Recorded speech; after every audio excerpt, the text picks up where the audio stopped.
नमस्कार। आज की इस वीडियो में हम राजा महेंद्र प्रताप यूनिवर्सिटी का पेपर सॉल्व करते हैं सेकंड सेमेस्टर का। ये 3 अप्रैल 2023 को कंडक्ट हुआ है। वक्त आपका देखिए 1.5 घंटे का है और क्वेश्चंस इसमें 75 हैं। मेरे पास बुकलेट बी है, आपके पास ए हो सकता है, सी हो सकता है, डी हो सकता है, तो क्वेश्चंस थोड़े आगे पीछे होंगे। पहला क्वेश्चन देखिए, which poet was born out of time. कौन सा कवि ऐसा था जो अपने समय पर गलत पैदा हो गया। तो इसमें मेरे हिसाब से टॉमस ग्रे है, क्योंकि वो जिस युग में पैदा हुआ था वो युग था ऑगस्टन एरा, मतलब कि क्लासिकल एज कहा जाता है इंग्लिश लिटरेचर का। लेकिन उसकी जो पोइट्री है उसमें रोमांटिक एलिमेंट ज़्यादा है, इसलिए जो ट्रांजिशनल पोइट की कैटेगरी हम बनाते हैं उसमें सबसे ऊपर नाम टॉमस ग्रे, विलियम कॉलिंस, इन लोगों का आता है। तो मेरे हिसाब से इसका आंसर टॉमस ग्रे होगा। फिर in which year lyrical ballads were publish. तो ये तो फेवरेट क्वेश्चन है सारे ही एग्जामिनर्स का। कोई भी क्वेश्चन पेपर सेट होता है पोइट्री का तो ये क्वेश्चन जरूर आता है, और मैं बार बार आपको कहती हूँ कि ये क्वेश्चन तो आप रट लीजिए। कितनी बार आपके एग्जाम्स में रिपीट होगा, हर साल हर बार, चाहे हिस्ट्री ऑफ इंग्लिश लिटरेचर का क्वेश्चन पेपर हो उसमें भी ये क्वेश्चन ज़रूर आता है। तो 1798 में लिरिकल बैलेड्स पब्लिश हुई और वर्ड्सवर्थ कॉलेज दोनों ने मिलकर इसको पब्लिश किया, ये भी याद रखिए, ये भी क्वेश्चन अक्सर पूछा जाता है। फिर थर्ड क्वेश्चन देखिए, in which long elegy did Tennyson poem break break break appear. तो कौन सी लॉन्ग एलेजी में टेनिसन की जो ब्रेक ब्रेक ब्रेक है वो दिखाई देती है। तो टेनिसन ने एक लॉन्ग एलेजी लिखी है, इन मेमोरियम। तो ये वहीं दिखाई देती है, तो इसका जवाब बी होगा। फिर है Elizabeth Barrett Browning was the wife of. तो एलिजाबेथ बैरेट ब्राउनिंग पत्नी थी, किनकी पत्नी थी? रॉबर्ट ब्राउनिंग की पत्नी थी। अच्छा, एक बात और देखिए कि मैंने जितने भी वीडियो अपलोड किए हैं आपके सेकंड सेमेस्टर के, उनसे बाहर बिल्कुल नहीं आया है पेपर। फिर देखिए question number 5। Question number 5, how do I love thee. ये जो पोएम है ये एक सोनेट है, तो जवाब डी होगा। T S. Eliot was awarded Nobel Prize for literature. T S. Eliot को नोबेल प्राइज साहित्य का कब मिला? 1948 में मिला। क्वेश्चन नंबर 7 देखिए, Philip Larkin belongs to the. Philip Larkin किस एज को बिलोंग करता है? मॉडर्न एज को बिलोंग करता है, तो जवाब डी होगा। जिस बच्चे का ये क्वेश्चन पेपर है उसके ज़्यादातर आंसर सही हैं, तो भैया बधाई हो तुमको। रेटोरिक क्या है? द आर्ट ऑफ स्पीकिंग, यानी बोलने की कला है या भाषण की कला है। क्वेश्चन नंबर 9 देखिए, to whom the sonnet how do I love thee is address indirectly. तो अप्रत्यक्ष तौर पर ये जो सोनेट है how do I love thee किसको संबोधित है? तो ये मिस्टर ब्राउनिंग यानी रॉबर्ट ब्राउनिंग को संबोधित है। रॉबर्ट ब्राउनिंग और एलिजाबेथ बैरेट ब्राउनिंग पति पत्नी है, तो अपने पति के लिए ही संबोधित है, तो जवाब इसका बी होगा। Who introduce blank verse in English. तो ब्लैंक वर्स को किसने इंट्रोड्यूस किया इंग्लिश में? कई बार आया ये क्वेश्चन पेपर। ये द अर्ल ऑफ सरे ने इसको इंट्रोड्यूस किया। अच्छा, हमारे यहाँ जो क्वेश्चन पर हुआ था सेकंड सेमेस्टर का, काफ़ी क्वेश्चन उसी से रिपीट हो रहे हैं। देखिए आप लोगों ने शायद वो देखा भी हो, मैंने वीडियो अपलोड किया था हमारे doctor B R Ambedkar university का। फिर देखिए question number 11, what is the meaning of tercet. या थोड़ा सा मिसप्रिंट है। टर्सेट का मतलब क्या है? तो अ स्टेंजा ऑफ 3 लाइन्स, यानी 3 लाइन का स्टेंजा टर्सेट कहलाता है। 4 लाइन का स्टेंजा क्वार्टेन कहलाता है। 6 लाइन का स्टेंजा सेस्टेट कहलाता है। 8 लाइन का स्टेंजा ऑक्टेव कहलाता है। तो ये कॉमन टर्म्स हैं जो कि सोनेट में आते हैं, है ना, तो इनको ज़रूर आप याद रखिए। सोनेट पढ़ाई थी तो डिस्कस किया था मैंने। The Spenserian stanza has. तो स्पेंसरियन स्टेंजा में 14 लाइन्स होती हैं। नहीं, अरे ये मैंने काटा नहीं, 14 लाइन्स, उसमें 9 लाइन्स होती हैं। ये तुमने गलत लगाया है बेटा, मुझे कंफ्यूज कर दिया। स्पेंसरियन स्टेंजा में 9 लाइन्स होती हैं, और मैंने आपको लिए ये यहाँ पर नोट भी किया है। ये चीज़ भी आप अपनी नोटबुक में लिख लीजिए, आपके आगे भी काम आएगी, कि उसमें 8 लाइन्स आयम्बिक पेंटामीटर में होती हैं, और 9th जो लाइन है वो आयम्बिक हेक्सामीटर में होती है, और जो 9th लाइन है उसको अलेक्जेंड्राइन भी बोला जाता है। फिर Shakespearean sonnet contains blank space, quatrains and 1 couplet. तो जो शेक्सपियन सोनेट है उसमें 3 क्वार्ट्रेंस होते हैं और लास्ट में एक कपलेट होता है। जैसे आपने ट्रू लव जो आपकी थी, let me not to the marriage of true minds, उसमें देखा भी था। फिर क्वेश्चन नंबर 14 देखिए, व्हाट इज़ अ कपलेट। तो कपलेट क्या होता है? A stanza of 2 lines, 2 lines का स्टेंजा है, यानी दोहा बोलते हैं उसको। तो जवाब हमारा सी है। अब देखिए question number 15, who published lyrical ballads. ये भी आ गया ना, मैंने आपसे कहा था कि ये भी बहुत इंपॉर्टेंट है। वर्ड्सवर्थ और कॉलरेज, इन दोनों दोस्तों ने मिलकर ये लिरिकल बैलेड्स पब्लिश किया था 1798 में।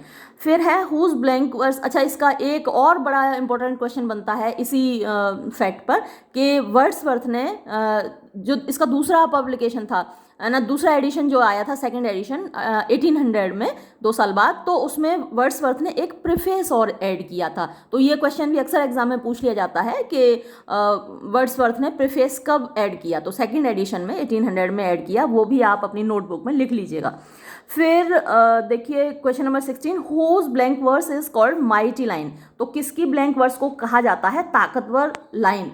तो ये आपने गलत कर दिया बिटिया, ये जिसने भेजा है वो बेटी है एक। तो ये टी.एस. एलियट की नहीं कही जाती, वो मार्लो की है। मार्लो की जो ब्लैंक वर्स है उसको माइटी लाइन कहा जाता है, मार्लोज मार्टी लाइन, है ना। एलिटरेशन भी बन रहा है ना, मार्लोज मार्टी लाइन। तो ये मार्लो है इसका जवाब। Who wrote Odissi. ओडिसी किसने लिखा? तो आप परिचित ही हैं, होमर ने लिखा। उसने 2 प्रसिद्ध महाकाव्य लिखे हैं, पहला इलियड, दूसरा ओडिसी। तो इलियड को भी याद रखिएगा। इसका जवाब ए है। फिर क्वेश्चन नंबर देखिए 18, क्वेश्चन नंबर 18 पूछ रहा है classical odes are named after. तो जो क्लासिकल ओड्स हैं जिनमें कि स्ट्रोफी, एंटीस्ट्रोफी और इपोड होता है, तो वो पिंडारिक ओड्स कहलाती हैं। तो पिंडार के नाम पर उसका नाम पड़ा है। फिर the term elegia is derived from. तो एलेजिया जो शब्द है वो कहाँ से आया है? वो ग्रीक भाषा से आया है। फिर देखिए, heard melodies are sweet but those unheard are sweeter. लेकिन ये सुनी हुई जो मेलोडीज होती हैं, सुने हुए जो गीत हैं वो मधुर होते हैं, लेकिन जो अनसुने गीत हैं वो ज़्यादा मधुर होते हैं। तो ये बात किसने कही? Where do we find these lines. ये लाइन मिलती है हमको ode on a Grecian urn में। तो उसमें छपे हुए हैं म्यूजिशियंस, उनको देख के कीट्स कहता है। तो ये जॉन कीट्स की पोएम आपके सिलेबस में है, मैंने पढ़ाई है, आपने पढ़ी होगी तो सही करके आए होंगे। फिर आगे बढ़ते हैं। 21 question number, who regards poetry as a criticism of life. बहुत इंपॉर्टेंट क्वेश्चन है, बार बार रिपीट होता है। तो मैथ्यू आर्नोल्ड ने कहा है कि poetry is the criticism of life. इसका जवाब डी होगा। फिर far from the madding crowd's ignoble strife, ये लाइन कहाँ आती है? ये line elegy written in a country churchyard आती है। मैंने हिंदी इंग्लिश दोनों में अपलोड की है, आपने अगर पढ़ी होगी तो सही करके आए होंगे। फिर who takes the hollow man to the other world. तो जो खोखले लोग हैं उनको दूसरी दुनिया में कौन ले जाता है? किरौन ले जाता है। तो यहाँ जवाब ए होगा। फिर क्वेश्चन नंबर देखिए 24, ये how many pence does the poet donate in the church. तो चर्च में कितने पेंस डोनेट करता है पोइट? 6 पेंस डोनेट करता है। तो जवाब ए होगा। फिर विच movement at the university did not influence Arnold. तो ये मेरे हिसाब से नॉट आएगा, क्योंकि मैंने ये कई जगह पढ़ा है, बुक में दे रखा है, विकीपीडिया पर भी दे रखा है कि ये जो ऑक्सफोर्ड मूवमेंट था उसने आर्नोल्ड को अफेक्ट नहीं किया है, इन्फ्लुएंस नहीं किया है, प्रभावित नहीं किया है। तो मेरे हिसाब से यहाँ नॉट और आना चाहिए। तो मैंने तो लिख दिया है, आगे आप अपने और प्रोफेसर से डिस्कस करना चाहें तो कर लीजिएगा। तो मेरे हिसाब से यहाँ नॉट आना चाहिए, ऑक्सफोर्ड मूवमेंट इसका जवाब है। फिर हाउ डिड शेले एड्रेस स्काईलार्क। तो शेले ने स्काईलार्क को कैसे एड्रेस किया है, संबोधित किया है? तो ये ब्लिद स्पिरिट कह के उसने संबोधित किया है। जवाब हमारा सी होगा। फिर देखिए question number 27, name the most popular ballad of John Keats. तो जॉन कीट्स की जो सबसे पॉपुलर बैलेड है वो ला बैलेड एम सांस मर्की है। ये मैंने अपलोड भी की है, लेकिन आप लोगों ने शायद कम पढ़ी है, सिलेबस में नहीं है। Who was Proteus. प्रोटियस कौन था? तो ये एक सी गॉड था, समुद्र देवता था। इसका नाम कहाँ आया है? The world is to much with अस, जो वर्ड्सवर्थ की पोएम है उसमें इसका नाम आया है। प्रोटियस और ट्राइटन, इन 2 लोगों के नाम आए हैं। फिर देखिए Thomas Gray comes in the category of. तो टॉमस ग्रे किस कैटेगरी में आता है? अभी मैंने आपको बताया ही था, ट्रांजिशनल पोइट्स की कैटेगरी में आता है। तो जवाब इसका सी होगा। फिर देखिए question number 30, who wishes to remain as pagan in the poem the world is too much with us. तो कौन पेगन बने रहना चाहता है? पेगन मतलब जो बहुदेववादी होते हैं, मूर्ति पूजा करने वाले होते हैं, काफिर जिनको बोला जाता है इस्लाम में। तो पेगन कौन है? क्रिश्चियंस भी इनको मतलब काफिर ही बुलाते हैं। पेगन का मतलब ही काफिर है, जो बुत परस्त है।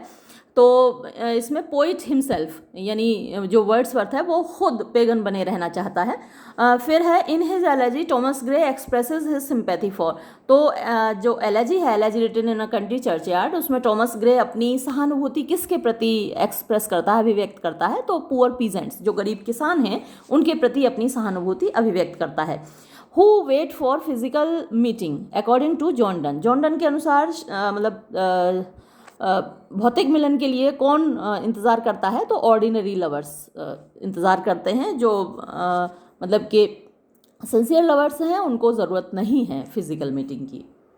फिर देखिए question number 33, who wrote the mock heroic epic the rape of the lock. तो ये तो मैं अपलोड भी कर रही हूँ, इसका कैंटो 1 अपलोड भी हो गया है और आप परिचित हैं अच्छे से। ये rape of the lock Alexander pope ने लिखा है, तो जवाब इसका बी है। फिर on his blindness gives the message. On his blindness क्या मैसेज देता है? तो ये सारे मैसेज जो यहाँ पर दे रखे हैं, रिनेंशिएशन टू गॉड यानी ईश्वर के हाथों में अपने को छोड़ दो, डू एक्शन, जो भी काम आप कर सकते हो, है ना, जैसे गीता में कहा गया है कर्मण्येवाधिकारस्ते, तो काम करते रहिए जो आपके वश में हो। Believe in the mercy of God, ईश्वर की दया पर विश्वास रखो। तो ये सारी ही थीम्स हैं, सारे ही मैसेजेस हैं जो कि ऑन हिज ब्लाइंडनेस में हमको मिलते हैं। फिर है what is the rhyme scheme of the sonnet true love. तो जो ट्रू लव सोनेट है उसकी राइम स्कीम क्या है? तो शेक्सपियन सोनेट है और शेक्सपियन सोनेट की राइम स्कीम हमेशा यही रहती है, A B C D E F G G. वैसे ये अर्ल ऑफ सरे ने दी थी ये वाली राइम स्कीम, और ये जो स्ट्रक्चर है सोनेट का अर्ल ऑफ सरे ने दिया था, लेकिन हम इसको शेक्सपियन सोनेट के नाम से जानते हैं। फिर क्वेश्चन नंबर 36 देखिए, how many sonnets had Shakespeare written. तो शेक्सपियर ने कितनी सोनेट्स लिखी हैं? तो जो ऑप्शंस हैं उनमें 154 सही है। A syllable is made up of. एक सिलेबल किससे बनता है? तो लेटर्स से बनता है, यानी अक्षरों से।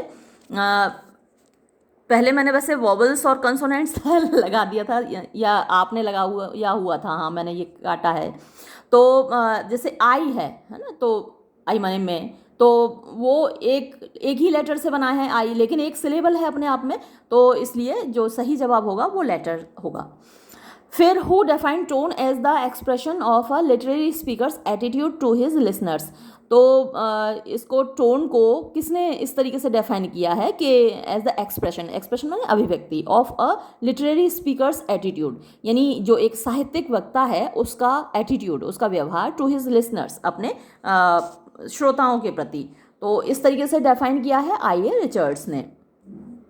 अब देखिए question number 39, a syllable that is pronounced prominently is called. तो जिस सिलेबल पर जोर देकर उसको प्रोनाउंस किया जाता है तो उसको स्ट्रेस सिलेबल कहा जाता है। बेटा आपने अनस्ट्रेस कैसे लगा दिया? आपने, मुझे लगता है वो वीडियो ही नहीं देखा सिलेबल वाला। चलिए क्वेश्चन नंबर 40 देखिए, the thundering of guns was heard from the distance, यानी बंदूकों की गड़गड़ाहट की आवाज़ दूर से सुनी गई। तो यहाँ name the figure of speech. कौन सा फिगर ऑफ स्पीच है यहाँ पे? ओनोमेटोपी है। जहाँ साउंड सुनाई देती है कोई, तो वहाँ फिगर ऑफ स्पीच ओनोमेटोपी होता है। काफ़ी लंबा वीडियो मैंने फिगर ऑफ स्पीच पे बनाया है, 2.5 घंटे का, देख लीजिएगा, आपके लिए यूजफुल है।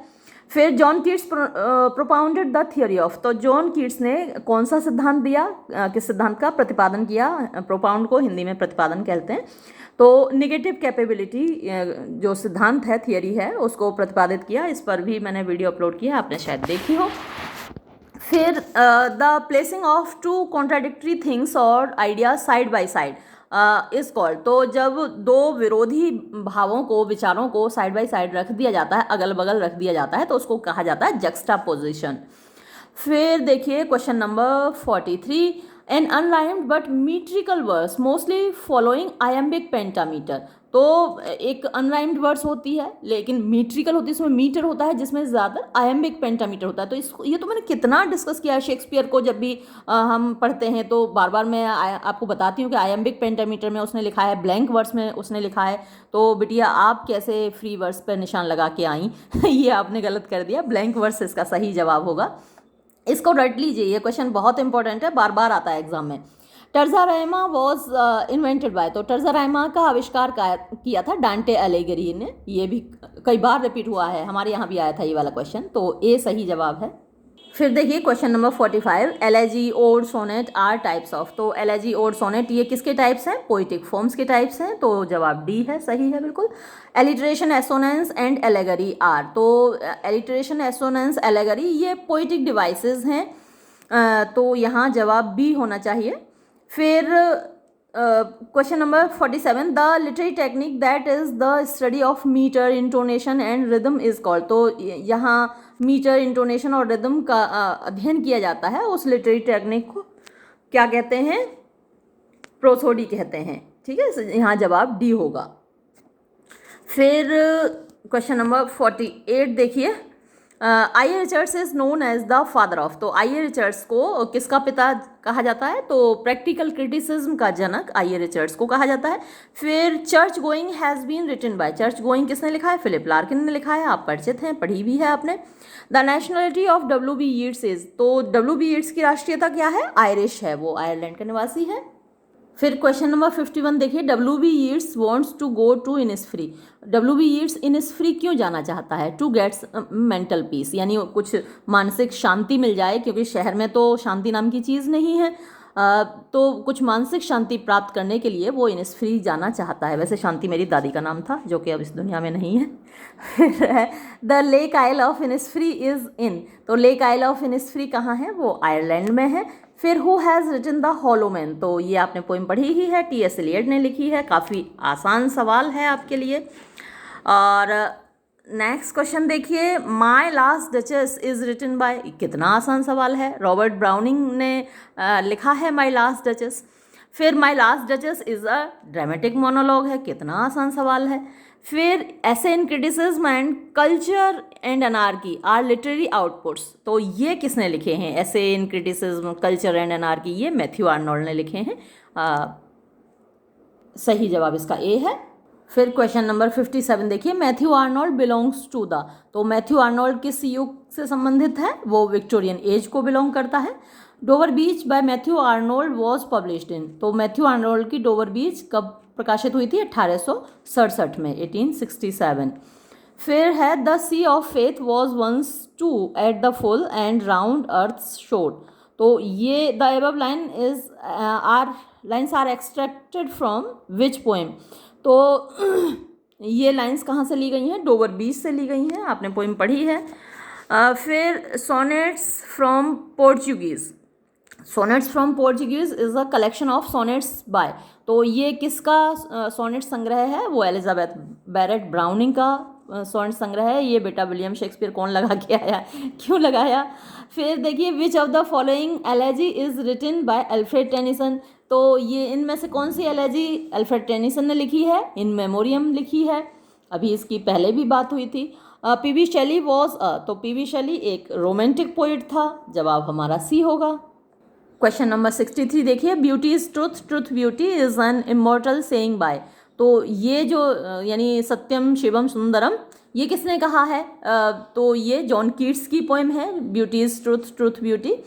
फिर देखिए, William Wordsworth belongs to the, William Wordsworth किस युग को बिलोंग करता है? कितना आसान सवाल है, रोमांटिक एज। फिर the figure of speech in the sea that bares her bosom to the moon, यानी ये जो समुद्र अपना सीना खोले रहता है चंद्रमा के सामने, तो कौन सा फिगर ऑफ स्पीच है? पर्सोनिफिकेशन है ना, समुद्र अपना सीना खोले है चंद्रमा के सामने, तो जाहिर सी बात है पर्सोनिफिकेशन है।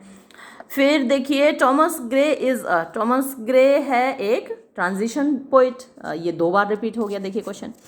फिर who among the following is a metaphysical poet, इनमें से कौन मेटाफिजिकल पोइट है? जॉन डन है, और इस पर तो काफ़ी आपने पढ़ा है जॉन डन के बारे में।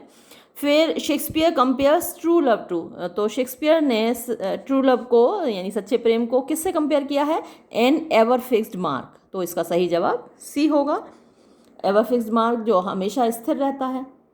फिर देखिए question number 69, William Shakespeare learn small Latin and less Greek is said bye, यानी विलियम शेक्सपियर को मतलब ना के बराबर लैटिन आती थी और ना के बराबर ही ग्रीक आती थी। बेचारा पढ़ा लिखा नहीं था ज़्यादा, उसको किसी यूनिवर्सिटी की डिग्री उसके पास नहीं थी, और जिनके पास यूनिवर्सिटी की डिग्री थी वो सारे तो फीके पड़ गए उसके सामने। तो ये बात तो उसके बारे में बेन जॉनसन ने कही है। बहुत फेमस स्टेटमेंट है ये, और ये पता है ये साबित करता है कि भैया जीनियस को किसी डिग्री विग्री की कोई ज़रूरत नहीं होती, जीनियस तो भगवान ऊपर से ही भेजता है। फिर देखिए हु रोट ऐसे ऑन मैन, ऐसे ऑन मैन किसने लिखा है, आपने पढ़ी ही है पोइम, अलेक्जेंडर पोप ने लिखी है। Who use heroic couplet in English for the first time, तो पहली बार इंग्लिश में हीरोइक कपलेट चौसर ने यूज़ किया था, जवाब हमारा सी है। फिर question number 72, ode was invented in, ode का आविष्कार कहाँ हुआ, ग्रीस में हुआ, यूनान में हुआ, है ना। ये सब ज़्यादातर चीज़ों का आविष्कार यूनान में हुआ है, लिटरेरी चीज़ें हैं जो। फिर what is an Octave, Octave क्या है, अभी मैंने आपको कहा ही था कि ये सारी चीज़ें आप नोट कर लीजिए, टर्सेट है, क्वाट्रेन है, सेस्टेट है, ऑक्टेव है। तो ऑक्टेव क्या है, an octave is the stanza of 8 lines, 8 line का स्टेंजा ऑक्टेव कहलाता है। Practical criticism mainly focuses on the, तो जो प्रैक्टिकल क्रिटिसिज्म है उसका मुख्य फोकस कहाँ होता है, तो उसका मेन फोकस टेक्स्ट पे होता है, यानी टेक्स्ट ज़्यादा इंपॉर्टेंट, टेक्स्ट आपको क्या बता रहा है, आप टेक्स्ट ज़रूर पढ़िए। और मैं भी आपको बार बार कहती रहती हूँ, एम्फेसाइज इसी बात पे करती हूँ कि आप टेक्स्ट ज़रूर पढ़िए। जितना मैं कोशिश करती हूँ खुद ही ज़्यादा से ज़्यादा टेक्स्ट अपलोड करने की, क्योंकि टेक्स्ट ही मेन चीज़ है। पोइट क्या था, कब पैदा हुआ था, या किस युग में हुआ था, हालांकि वो सारी चीज़ें भी इंपॉर्टेंट हैं, लेकिन सबसे ज़्यादा इंपॉर्टेंट टेक्स्ट होता है। तो यहाँ जो हमारा जवाब है वो बी होगा। फिर what type of poem is the rape of the lock, देखिए फिर से रिपीट हो गया ये क्वेश्चन। तो the rape of the lock mock epic है, ये बिटिया आपने एपिक लगाया है, ये गलत जवाब है, सही जवाब बी है, मॉक एपिक है ये। तो ये था आपका क्वेश्चन पेपर, और मुझे उम्मीद है आप लोगों ने अच्छा ही किया होगा, जिन लोगों ने कम से कम मेरे वीडियो देखे होंगे, और उन लोगों का तो अच्छा ही गया होगा। आगे भी आप अच्छा करते रहिए। इसी आशीर्वाद के साथ, दुआ के साथ मैं वीडियो यहाँ समाप्त करती हूँ। धन्यवाद।